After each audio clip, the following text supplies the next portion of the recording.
ACV, un acronyme pour analyse du cycle de vie, mais surtout un moyen d'évaluer l'empreinte environnementale d'un produit ou d'un service de sa fabrication à sa fin de vie. La méthode concerne tous les secteurs. Ça va d'un équipementier automobile à un professionnel du bâtiment, en passant par un fournisseur de téléphonie mobile. Mais plus concrètement, il y a quoi derrière l'ACV ? Et comment ce concept réinvente-t-il le secteur de la construction ? Je suis Alice. Et moi David, et ensemble, nous décryptons ces nouveaux termes qui renferment bien plus que leur sémantique. Constructing New Worlds par Saint-Gobain. Derrière les mots, des solutions et innovations pour un futur plus durable.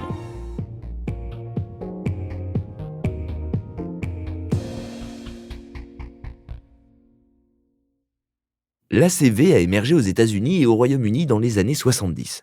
Mais cette approche s'est réellement développée dans sa forme actuelle 20 ans plus tard, alors que les professionnels étaient poussés à réduire leurs impacts environnementaux et à le prouver. D'ailleurs, elle est même encadrée par des normes internationales ISO et européennes depuis le début des années 2000. En fait, son principal intérêt, c'est de quantifier l'ensemble des flux entrants de matière et d'énergie et des flux sortants d'émissions et de déchets qui sont associés aux activités de fabrication ou transport d'un produit, par exemple. Ces données sont ensuite traduites en empreintes environnementales, par exemple destruction de la couche d'ozone ou épuisement des ressources naturelles. Une fois les calculs réalisés dans le détail et les impacts évalués, les choix de conception, de production et d'utilisation peuvent se faire en connaissance de cause. En gros, l'ACV d'un produit ou d'un service, c'est un outil performant et reconnu qui mesure précisément l'empreinte environnementale de celui-ci, à chaque étape de son cycle de vie et avec pas mal de critères. L'objectif, c'est de pouvoir repérer quel type d'impact est généré, à quel niveau et à quelle étape, afin d'identifier les possibles points critiques qui doivent faire l'objet d'amélioration ou d'innovation. Oui, tu pourras par exemple prouver qu'un produit a une empreinte moins importante qu'un autre en matière d'émissions de gaz à effet de serre, mais plus grande en termes d'acidification de l'air.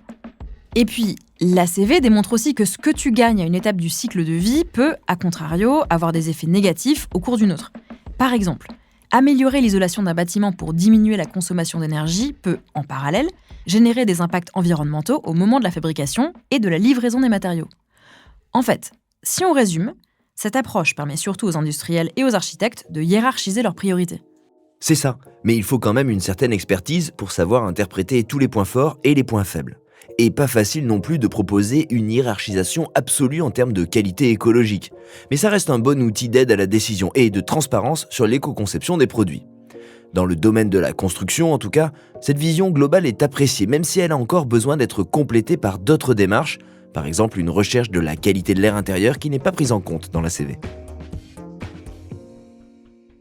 Tu disais que l'ACV est assez appréciée du secteur de la construction, mais justement, est-ce qu'il s'empare réellement de cette approche ? De plus en plus d'acteurs y ont recours, oui. Soit parce que des réglementations nationales obligent les concepteurs et les constructeurs à être de plus en plus vertueux sur un plan environnemental, soit parce qu'ils veulent communiquer sur des certifications internationales, comme l'anglaise BREEAM ou l'américaine LEED.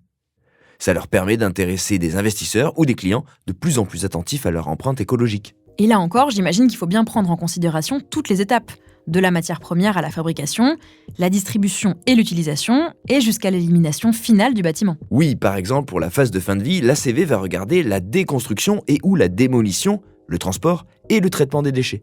Puis tout est mouliné dans les logiciels d'analyse de cycle de vie qui se sont développés ces dernières années, comme par exemple le finlandais OneClick LCA. L'intérêt principal de la méthode ACV, c'est donc qu'on ne se focalise plus sur une empreinte environnementale en particulier. Plusieurs sont évaluées sur toutes les étapes du cycle de vie. C'est très utile pour qu'un architecte puisse mettre sur la table des options précisément étayées par des mesures et qu'après ça, le maître d'ouvrage fasse des choix éclairés. L'ACV permet aussi aux industriels et aux professionnels de la construction et de la rénovation d'obtenir des certifications et d'agir pour limiter leurs empreintes environnementales. De plus en plus l'utilisent et convergent sur leur façon de faire, si bien que des outils de plus en plus fiables se déploient.